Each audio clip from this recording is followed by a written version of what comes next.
Growing up, my childhood echoed with the subtle, yet brutal, message: I was different, unwanted.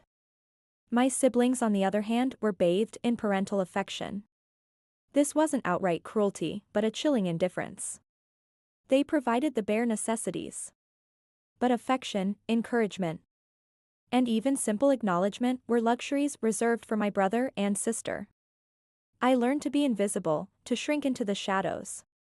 A silent observer in my own home. But invisibility breeds a strange kind of strength. I became a keen observer, absorbing knowledge like a sponge. I poured my energy into academics, into honing skills my parents deemed irrelevant. I learned coding, built intricate robots, and devoured books on finance and business. My room, once a symbol of my isolation, became a workshop of my silent rebellion. One day, the opportunity presented itself. My father's small construction business, the family's primary income, was on the verge of collapse. A major contract fell through, and creditors were circling. My siblings, always reliant on parental solutions, offered only panicked platitudes.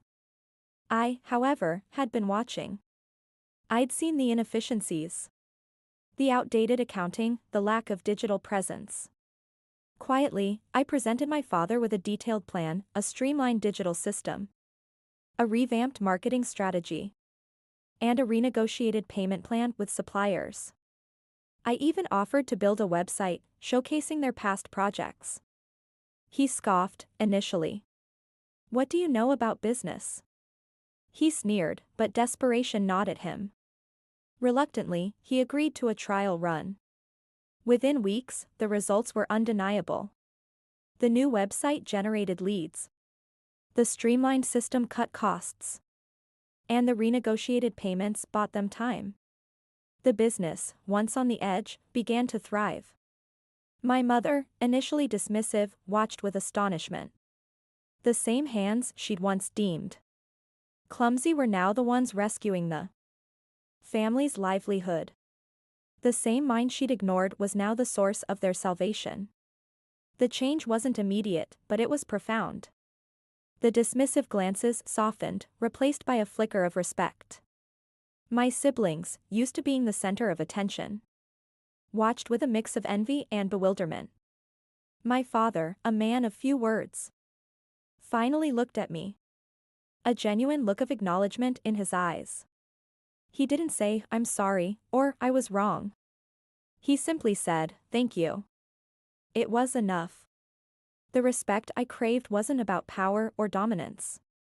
It was about being seen, acknowledged, and valued. I didn't flip a script through anger, but through the quiet, relentless pursuit of my own potential. I earned their respect not by demanding it, but by demonstrating my worth. The shift was a gradual thawing. A slow recognition that the outcast had become the cornerstone. My siblings were still loved, but I was now respected, valued, and, perhaps, even admired. And in the end, perhaps, that was enough.